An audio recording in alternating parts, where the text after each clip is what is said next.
evening, everyone. Welcome back to Fox 23 News. A new era of Ole Miss football began Tuesday as the Rebels hit the practice fields this afternoon to open the spring season. With all the changes this upcoming year, Coach Matt Luke says that this spring is as important as any. There's a lot of new faces in the coaching staff, and there's a lot of new faces that are going to be on the field. But it's exciting. It's exciting to get a new, fresh start with installing a new offense, a new defense. And I think the energy in the building, I think the guys are excited about learning the systems and excited about Coach McIntyre, excited about Rich Rod. So a lot of energy in the building, a lot of excitement, and ready to get started. The final week of the regular season saw the Mississippi State women climb back into the top 5 in the AP poll after defeating both Vanderbilt and Ole Miss last week. The Dogs will host LSU Thursday, which means a lot is on the line when it comes to tournament seeding and the regular season conference title. The Dogs top the SEC standings with a 13-1 mark in the conference and can clinch at least a share of the title with a win over LSU. Now, with a win and a South Carolina loss, MSU could win the title outright. But with all of that being on the line, Coach Schaefer is more focused on his team getting the victory for his seniors. They're smart enough to know what's going on without me having to preach about it. I think they know there's championships in front of us and on the line and what's at stake. My biggest concern on Thursday is I want these seniors to play in front of 10,500 and have a great game and have a memorable night.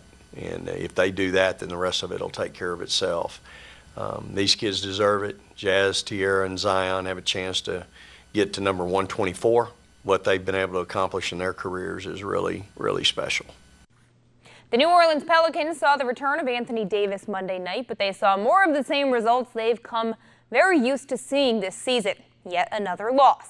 The Sixers would edge New Orleans by the slimmest of margins in a 111-110 thriller at Smoothie King Center. Drew Holiday led NOLA with 22 points, while Julius Randle added 19 in a game that the Pels had a very close shot at winning late in the game. E'Twaun Moore scored 9 off the bench, but saw his potential game-winning 3 with less than 4 seconds left be blocked by Jimmy Butler, dropping the Pels to 27-35 ahead of their Wednesday night trip to Staples. Well, it was going to be a scramble anyway. We didn't have any timeouts left, so we were going to try to get the ball in Drew's hands. Obviously, we weren't able to do that, but I thought we passed it. They did a great job of closing out, but, each one shooting that shot, we'd have to live with that. Mark, here's one that you might like. One of the most remarkable scoring streaks in basketball history finally came to an end. Going into last evening's game, reigning league MVP James Harden had scored 30 or more points in 32 straight games. But the Rockets guard came up just short last night, scoring 28 in Houston's win over Atlanta. His 32-game streak was the second longest in NBA history, second only to Wilt Chamberlain's 65 straight in 1961 and 62. During this streak, Harden scored 50 or more points on 4 separate occasions. All right, well, no Bryce Harper signing yet, but a big move in Major League Baseball today. One of the league's best infielders will be staying put in Colorado. The Rockies have agreed to an 8-year contract extension with third baseman Nolan Arenado, worth $260 million. That comes out to $32.5 million per year, setting a per-year record for position players.